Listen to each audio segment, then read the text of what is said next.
सत श्री अकाल, तुसीं देख रहे हो सांझा टीवी। मैं हाँ तुहाडे नाल अर्शदीप ते अज गलबात करांगे कैनेडा दी यात्रा दे नवे रूल्स दे बारे। कैनेडा दे विच आउणा हर किसी दा सुपना है। हुण इस टाइम दे उत्ते बहुत सारे लोकां दे ट्रैवल वीजे लगे हुए हैं ते वो चाहुंदे सी कि असीं कैनेडा दे विच जाइए। इसे करके कई लोग सोच रहे सी कि बड़े यात्रा दे नियम ने, सानूं अराइव कैन जिहड़ी आ ओह डाउनलोड करनी पैंदी है, सानूं कोविड दा टेस्ट करवाउणा पैंदा। हुण सारियां चीज़ां हटा दित्तियां गईयां ने, नवे नियम आ गए ने। फैडरल सरकार ने कैनेडा आ रहे मुकम्मल वैक्सीनेशन प्राप्त यात्रियों के लिए प्री अराइवल कोविड-19 टैसट यानी कि कैनेडा दाखिल होने तो पहला कोविड टैसट कराने की शर्त नूं खत्म करने का ऐलान कर दिता है। सेहत मंत्री जीन यूएस डकलस, ट्रांसपोर्टेशन मंत्री उमर अलगाबड़ा ते टूरिज्म मंत्री रैंडी दे वल्लों महामारी संबंधी नियमां दे विच ढिल देण दा ऐलान कर दिता गया। कैनेडा दे हैल्थ मिनिस्टर ईव डिक्लो ने कहा कि चंगी वैक्सीनेशन दर ते मुल्क दे विच कोविड-19 की सुधरदी स्थिति के मद्देनज़र यह फैसला लिया गया। 1 अप्रैल तो ट्रैवल नीति में तब्दीली प्रभावी होगी, यानी कि 1 अप्रैल तो ये जिहड़े नवे रूल है ये इंप्लीमेंट होणगे। ट्रैवल इंडस्ट्री पिछले लंबे समय तो सरकार नूं टेस्टिंग शर्तां विच ढिल देण दी मंग कर रही सी। लोकां दा कहना सी कि कोविड टेस्टिंग ना सिर्फ महंगी पैंदी है, सगों विदेशां विच मंजूरशुदा लैब लभण विच भी दिक्कत आउंदी है। 1 अप्रैल तो फैडरल सरकार वालों पूरी तरह वैक्सीनेशन करवा चुके ट्रैवलर्स कोलों कैनेडा पहुंचने तो पहला करवाए गए कोविड टेस्ट की नैगेटिव रिपोर्ट विखाउण वाला नियम हटाया जा रहा है, पर एयरपोर्ट उत्ते यात्रियों को अचनचेती पीसीआर टेस्टिंग के लिए चुनिया जा सकता है। बॉर्डर नियमों के अनुसार पूरी तरह वैक्सीनेशन करवा चुके ट्रैवलर्स को हैल्थ प्रोफैशनल्स के वलों किए गए रैपिड एंटीजन टेस्ट की नैगेटिव रिपोर्ट जो कि निर्धारित फ्लाइट तो पहला लाई गई होवे दिखानी होगी। Last week, on March the 11th, we marked the second anniversary of the pandemic. That was a day to mourn those who have died from COVID-19 and to recognize those who have contracted the disease, as well as those who continue to suffer its effects. It was also a day to recognize and thank the healthcare workers who have sacrificed so much over the last 2 years and spent that time on the front lines to protect all of us.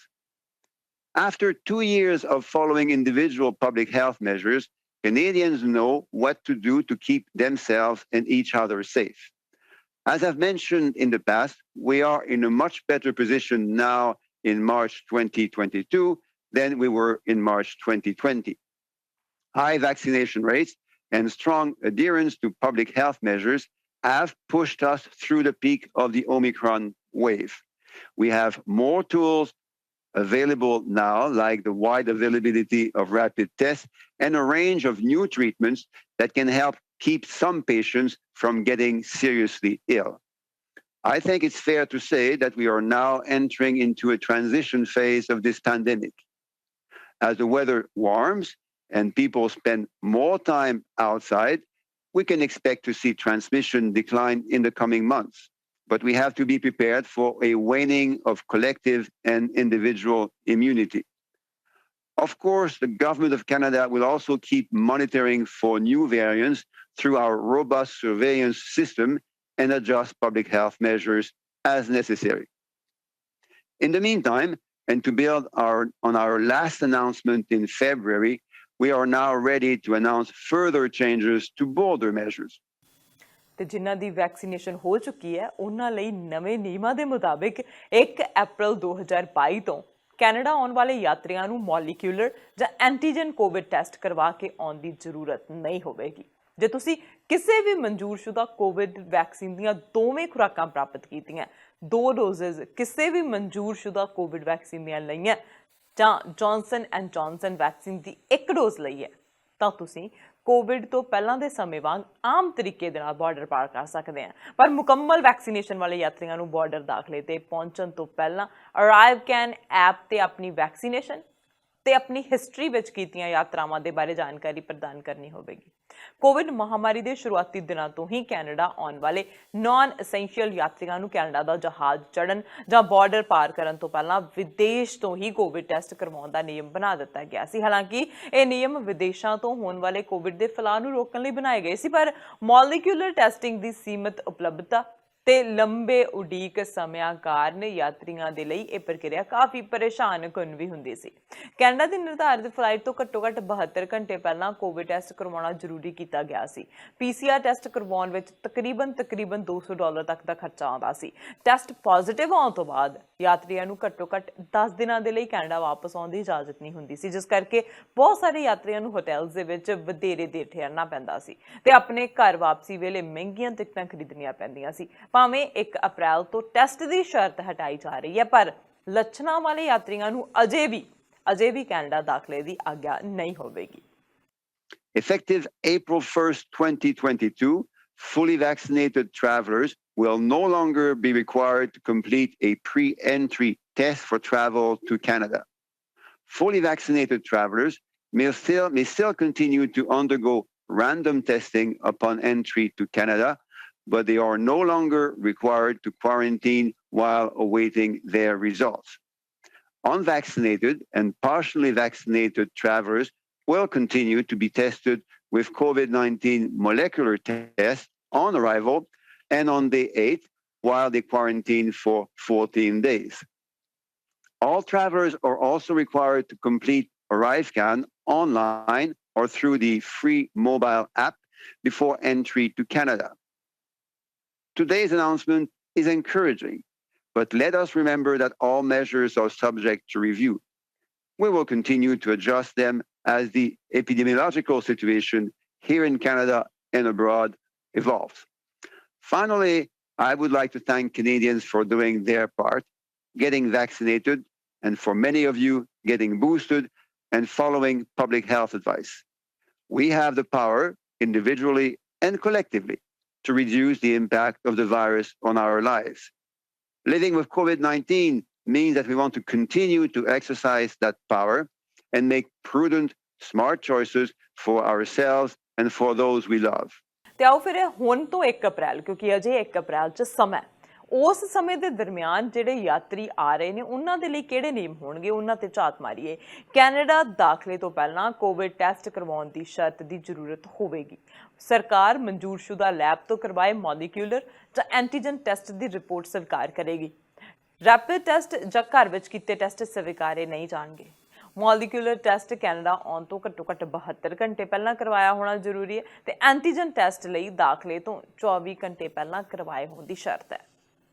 ਹੁਣ 1 ਅਪ੍ਰੈਲ ਤੋਂ ਬਾਅਦ Canada ਪਹੁੰਚਣ ਤੇ ਕਿਹੜਾ test ਹੋਵੇਗਾ? ਬਿਲਕੁਲ ਹੋਵੇਗਾ।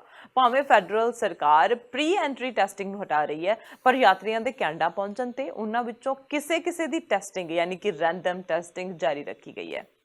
ਕੁਝ ਯਾਤਰੀਆਂ ਨੂੰ ਘਰ ਲਿਜਾਏ ਜਾਣ ਵਾਲੀ ਟੈਸਟ ਕਿੱਟ ਵੀ ਦਿੱਤੀ ਜਾ ਸਕਦੀ ਹੈ। ਸਰਹੱਦੀ ਦਾਖਲਿਆਂ ਤੇ ਇਸ ਤੋਂ ਇਲਾਵਾ ਹੋਰ ਕੋਈ ਵਿਕਲਪ ਵੀ ਨਹੀਂ ਹੋਵੇਗਾ। 1 ਅਪ੍ਰੈਲ ਤੋਂ ਵਿਦੇਸ਼ਾਂ ਤੋਂ ਆਉਣ ਵਾਲੇ ਯਾਤਰੀਆਂ ਨੂੰ ਟੈਸਟ ਰਿਪੋਰਟ ਦੇ ਇੰਤਜ਼ਾਰ ਤੱਕ ਕੁਆਰੰਟੀਨ ਹੋਣ ਦੀ ਜ਼ਰੂਰਤ ਨਹੀਂ ਹੋਵੇਗੀ। ਸਰਕਾਰ ਦਾ ਕਹਿਣਾ ਹੈ ਕਿ ਕੈਨੇਡਾ ਪਹੁੰਚਣ ਤੋਂ ਬਾਅਦ ਟੈਸਟਿੰਗ ਦੇ ਸਿਲਸਿਲੇ ਨੂੰ ਤਾਂ ਜਾਰੀ ਰੱਖਿਆ ਜਾ ਰਿਹਾ ਤਾਂ ਕਿ ਨਵੇਂ ਵੇਰੀਐਂਟਸ ਨੂੰ ਟਰੈਕ ਕੀਤਾ ਜਾ ਸਕੇ ਅਤੇ ਇਹ ਪਤਾ ਲਗਾਇਆ ਜਾ ਸਕੇ ਕਿ ਕੈਨੇਡਾ ਆਉਣ ਵਾਲੇ ਕਿੰਨੇ ਯਾਤਰੀ ਕੋਵਿਡ ਪੋਜ਼ਿਟਿਵ ਹੋ ਕੇ ਵਾਪਸ ਆ ਰਹੇ ਹਨ। ਹੁਣ ਜਿਨ੍ਹਾਂ ਦੇ ਵੈਕਸੀਨੇਸ਼ਨ ਨਹੀਂ ਲੱਗੀ ਉਹਨਾਂ ਲਈ ਵੱਖਰੇ ਨਿਯਮ ਹਨ।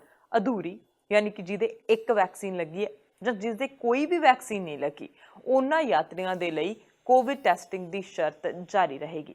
ਡਿਕਲੋ ਨੇ ਕਿਹਾ ਕਿ ਅਜਿਹੇ ਯਾਤਰੀਆਂ ਦਾ ਕੈਨੇਡਾ ਪਹੁੰਚਣ ਤੇ ਮੋਲੀਕਿਊਲਰ ਟੈਸਟ ਕੀਤਾ ਜਾਵੇਗਾ ਤੇ ਫਿਰ 8ਵੇਂ ਦਿਨ ਦੁਬਾਰਾ ਟੈਸਟ ਕੀਤਾ ਜਾਵੇਗਾ। ਇਹਨਾਂ ਯਾਤਰੀਆਂ ਦਾ ਟੈਸਟ ਨਤੀਜਾ ਕੋਈ ਵੀ ਹੋਵੇ, ਪਰ ਇਹਨਾਂ ਨੂੰ 14 ਦਿਨ ਦੇ ਲਈ ਕੁਆਰੰਟੀਨ ਕਰਨਾ ਜ਼ਰੂਰੀ ਹੋਵੇਗਾ। ਵੈਸੇ ਜੇ ਮੋਟੇ ਤੌਰ ਤੇ ਦੇਖੀਏ ਤਾਂ ਬਗੈਰ ਵੈਕਸੀਨੇਸ਼ਨ ਵਾਲੇ ਵਿਦੇਸ਼ੀ ਨਾਗਰਿਕਾਂ ਨੂੰ ਕੈਨੇਡਾ ਯਾਤਰਾ ਕਰਨ ਦੀ ਆਗਿਆ ਹੀ ਨਹੀਂ ਹੈ। ਸਿਰਫ ਕੁਝ ਮਾਮਲਿਆਂ ਵਿੱਚ ਹੀ ਸੀਮਿਤ ਛੋਟਾਂ ਦਿੱਤੀਆਂ ਗਈਆਂ ਨੇ। We've said all along that we would adjust our border measures based on public health recommendation. And that is exactly what we are doing today. I also want to highlight what removing pre-entry testing will mean for cruise ship travelers when the season starts in early April. Passengers on a cruise will need to take an antigen test no more than 1 day before the scheduled departure, but will no longer be required to be tested before getting off the cruise ship. All other aspects of the public health framework for cruises that I announced last week in Halifax such as the requirement to be vaccinated in order to board, will remain in place. As Minister Duclos noted, the revised border measures we're announcing today are possible thanks to the millions of Canadians who have stepped up, rolled up their sleeves, and gotten vaccinated. Merci à vous tous. I want to assure you that the health and safety of Canadians remains a priority, and we will still have the necessary safety measures in place for travelers.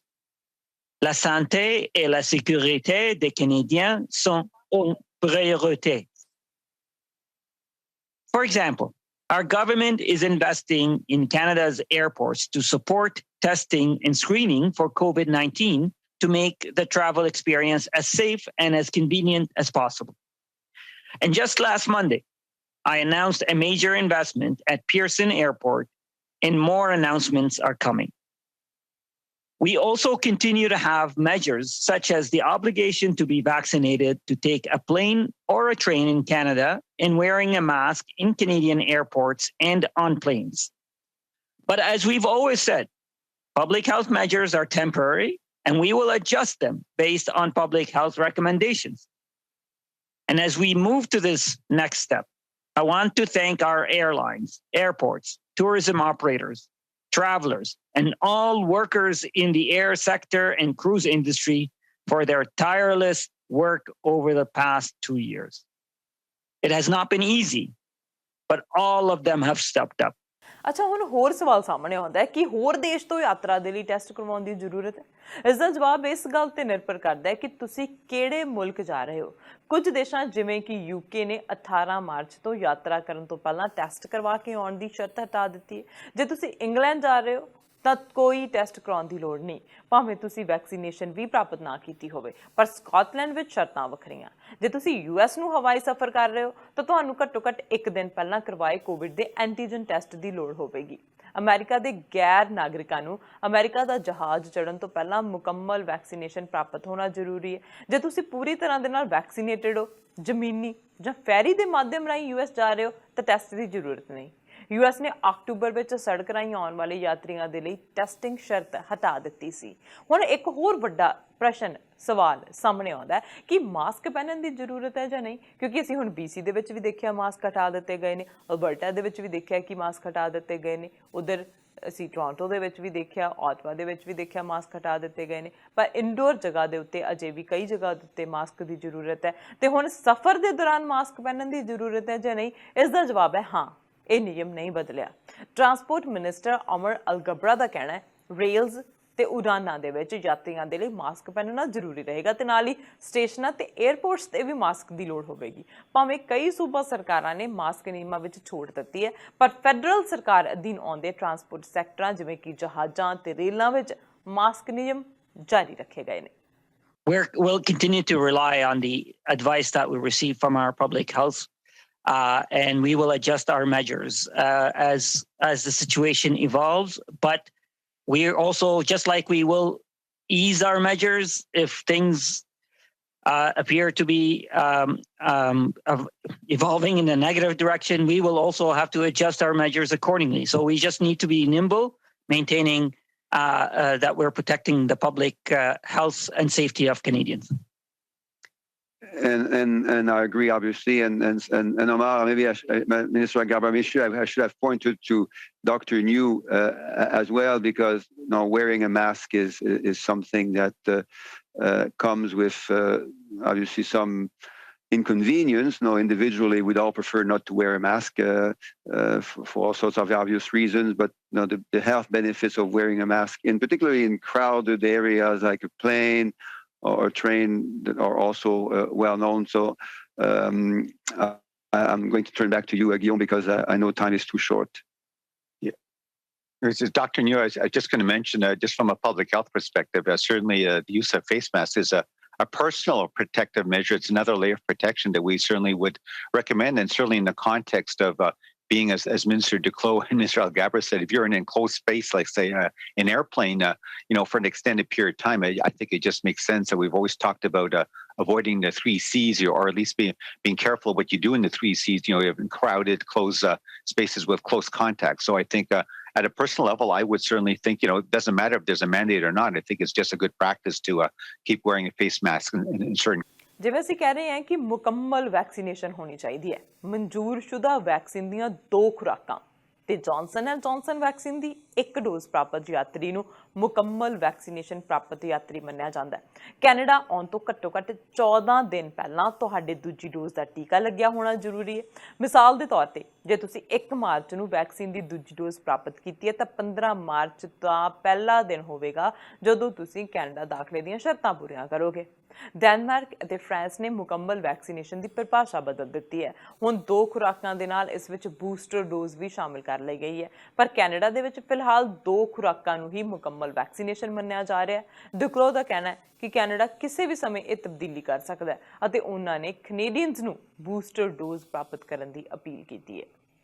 A, there is no change to the definition of a fully vaccinated Canadian. B, you are correct in saying that we should keep encouraging Canadians to get a booster dose as a way to broaden and secure their protection against the virus. And C, it is true that in other countries they are contemplating that. If you look at France and Denmark, for instance, you'll see that a 3rd dose is included in their definition of fully vaccinated people, but that's their decision, and we are making our own decisions in Canada. ਤੇ ਆਓ ਇੱਕ ਵਾਰ ਫਿਰ ਝਾਤ ਮਾਰ ਲਈਏ ਕਿ ਕਿਹੜੀਆਂ vaccination ਪ੍ਰਾਪਤ ਯਾਤਰੀ ਮੁਕੰਮਲ ਵੈਕਸੀਨੇਸ਼ਨ ਦੇ ਦਾਇਰੇ ਵਿੱਚ ਗਿਣੇ ਜਾਣਗੇ। ਐਸਟਰਾਜੈਨਕਾ, ਕੋਵਿਸ਼ੀਲਡ, ਭਾਰਤ ਬਾਇਓਟੈਕ ਯਾਨੀ ਕਿ Covaxin, Johnson and Johnson, Moderna, Novavax, Pfizer, Sinopharm ਤੇ ਸਾਈਨੋਵੈਕ, ਇਹ ਸਾਰੀਆਂ ਅਜਿਹੀਆਂ ਵੈਕਸੀਨ ਨੇ ਜਿਹੜੀਆਂ ਮਨਜ਼ੂਰਸ਼ੁਦਾ ਮੰਨੀਆਂ ਜਾਣਗੀਆਂ। ਹੁਣ ਕੈਨੇਡਾ ਯਾਤਰੀਆਂ ਲਈ ਟੈਸਟਿੰਗ ਸ਼ਰਤ ਦੁਬਾਰਾ ਵੀ ਸ਼ੁਰੂ ਹੋ ਸਕਦੀ ਹੈ। ਜੀ ਬਿਲਕੁਲ, ਸਰਕਾਰ ਨੇ ਪਹਿਲਾਂ ਵੀ ਟੈਸਟਿੰਗ ਨਿਯਮਾਂ ਵਿੱਚ ਢਿੱਲ ਦਿੱਤੀ ਸੀ, ਪਰ ਬਾਅਦ ਵਿੱਚ ਉਹਨਾਂ ਨੂੰ ਦੁਬਾਰਾ ਸਖਤ ਕਰ ਦਿੱਤਾ ਗਿਆ ਸੀ। ਪਿਛਲੇ ਫਾਲ ਸੀਜ਼ਨ ਦੇ ਵਿੱਚ 3 ਦਿਨ ਜਾਂ ਇਸ ਤੋਂ ਘੱਟ ਸਮੇਂ ਵਿੱਚ US ਜਾਣ ਵਾਲੇ ਯਾਤਰੀਆਂ ਨੂੰ ਟੈਸਟ ਕਰਵਾ ਕੇ ਆਉਣ ਦੀ ਸ਼ਰਤ ਤੋਂ ਛੋਟ ਦੇ ਦਿੱਤੀ ਗਈ ਸੀ, ਪਰ ਓਮੀਕਰੋਨ ਵੇਵ ਦੇ ਦੌਰਾਨ ਇਸ ਛੋਟ ਨੂੰ ਖਤਮ ਕਰ ਦਿੱਤਾ ਗਿਆ ਸੀ ਅਤੇ ਟਰੈਵਲ ਨਿਯਮਾਂ ਦੇ ਵਿੱਚ ਮੁੜ ਸਖਤੀ ਕਰ ਦਿੱਤੀ ਗਈ ਸੀ। ਸਰਕਾਰ ਦਾ ਕਹਿਣਾ ਹੈ ਕਿ ਕੋਵਿਡ ਦੀ ਬਦਲਦੀ ਸਥਿਤੀ ਦੇ ਅਨੁਕੂਲ ਰੋਕਾਂ ਤੇ ਨਿਯਮਾਂ ਦੇ ਵਿੱਚ ਵੀ ਤਬਦੀਲੀ ਜਾਰੀ ਰਹੇਗੀ। ਉਧਰ ਦੂਜੇ ਪਾਸੇ ਹੈਲਥ ਕੈਨੇਡਾ ਨੇ ਇੱਕ ਹੋਰ ਸੁਨੇਹਾ ਦੇ ਦਿੱਤਾ। ਹੈਲਥ ਕੈਨੇਡਾ ਨੇ 6 ਤੋਂ 11 ਸਾਲ ਦੀ ਉਮਰ ਦੇ ਬੱਚਿਆਂ ਦੇ ਲਈ ਵੀ ਮੋਡਰਨਾ ਦੀ ਕੋਵਿਡ ਵੈਕਸੀਨ ਨੂੰ ਮਨਜ਼ੂਰੀ ਦਿੱਤੀ ਹੈ। ਅਧਿਕਾਰਿਕ ਤੌਰ ਤੇ ਸਪਾਈਵੈਕਸ ਦੇ ਨਾਂ ਨਾਲ ਜਾਣੀ ਜਾਂਦੀ ਮੋਡਰਨਾ ਦੀ ਇਸ ਕੋਵਿਡ ਵੈਕਸੀਨ ਨੂੰ ਹਾਲ ਹੀ ਦੇ ਵਿੱਚ ਆਸਟ੍ਰੇਲੀਆ ਤੇ ਯੂਰਪੀਅਨ ਯੂਨੀਅਨ ਵਿੱਚ ਵੀ ਮਨਜ਼ੂਰੀ ਦੇ ਦਿੱਤੀ ਗਈ ਹੈ। ਪਿਛਲੇ ਸਾਲ ਕੰਪਨੀ ਨੇ ਕਿਹਾ ਸੀ ਕਿ ਉਹਨਾਂ ਦੀਆਂ 2 ਖੁਰਾਕਾਂ ਵਾਲੀ ਮੋਡਰਨਾ ਵੈਕਸੀਨ ਨੇ ਕਲੀਨਿਕਲ ਟ੍ਰਾਇਲਸ ਦੇ ਦੌਰਾਨ 6 ਤੋਂ 11 ਸਾਲ ਦੀ ਉਮਰ ਦੇ ਬੱਚਿਆਂ ਵਿੱਚ ਵਾਇਰਸ ਨੂੰ ਬੇਅਸਰ ਕਰਨ ਵਾਲੀਆਂ ਐਂਟੀਬਾਡੀਜ਼ ਪੈਦਾ ਕੀਤੀਆਂ ਅਤੇ ਟ੍ਰਾਇਲਸ ਦਰਸਾਉਂਦੇ ਨੇ ਕਿ ਇਹ ਵੈਕਸੀਨ ਬੱਚਿਆਂ ਵਿੱਚ, ਬਾਲਗਾਂ ਵਿੱਚ ਜਿੰਨੀਆਂ ਸੁਰੱਖਿਅਤ ਨੇ ਉਹਨਾਂ ਬੱਚਿਆਂ ਵਿੱਚ ਵੀ ਨੇ। ਹੈਲਥ ਕੈਨੇਡਾ ਦੇ ਵੱਲੋਂ ਮਨਜ਼ੂਰਸ਼ੁਦਾ ਮਿਕਦਾਰ ਦੇ ਤਹਿਤ 12 ਸਾਲ ਅਤੇ ਉਸ ਤੋਂ ਵੱਧ ਉਮਰ ਦੇ ਲੋਕਾਂ ਨੂੰ 100 ਮਾਈਕਰੋਗ੍ਰਾਮ ਦੀ ਖੁਰਾਕ ਨਿਰਧਾਰਿਤ ਕੀਤੀ ਗਈ ਹੈ ਅਤੇ 6 ਤੋਂ 11 ਸਾਲ ਦੀ ਉਮਰ ਦੇ ਬੱਚਿਆਂ ਦੇ ਲਈ ਇਸ ਦੀ ਅੱਧੀ ਮਿਕਦਾਰ ਯਾਨੀ ਕਿ 50 ਮਾਈਕਰੋਗ੍ਰਾਮ ਆਧਾਰਿਤ ਕੀਤੀ ਗਈ ਹੈ। ਦੋਹੇ ਖੁਰਾਕਾਂ ਦੇ ਵਿਚਕਾਰ 1 ਮਹੀਨੇ ਦਾ ਵਕਫਾ ਜ਼ਰੂਰੀ ਹੈ। 18 ਸਾਲ ਤੋਂ ਵੱਧ ਉਮਰ ਦੇ ਲੋਕਾਂ ਵਾਸਤੇ ਮੋਡਰਨਾ ਦੀ ਬੂਸਟਰ ਡੋਜ਼ ਦੇ ਲਈ ਮਨਜ਼ੂਰਸ਼ੁਦਾ ਮਿਕਦਾਰ ਵੀ 50 ਮਾਈਕਰੋਗ੍ਰਾਮ ਹੈ। ਕੈਨੇਡਾ ਨੇ ਪਿਛਲੇ ਸਾਲ ਅਗਸਤ ਦੇ ਵਿੱਚ 18 ਸਾਲ ਤੋਂ ਘੱਟ ਉਮਰ ਦੇ ਨੌਜਵਾਨਾਂ ਲਈ ਮੋਡਰਨਾ ਦੀ ਕੋਵਿਡ ਵੈਕਸੀਨ ਨੂੰ ਮਨਜ਼ੂਰੀ ਦਿੱਤੀ ਸੀ।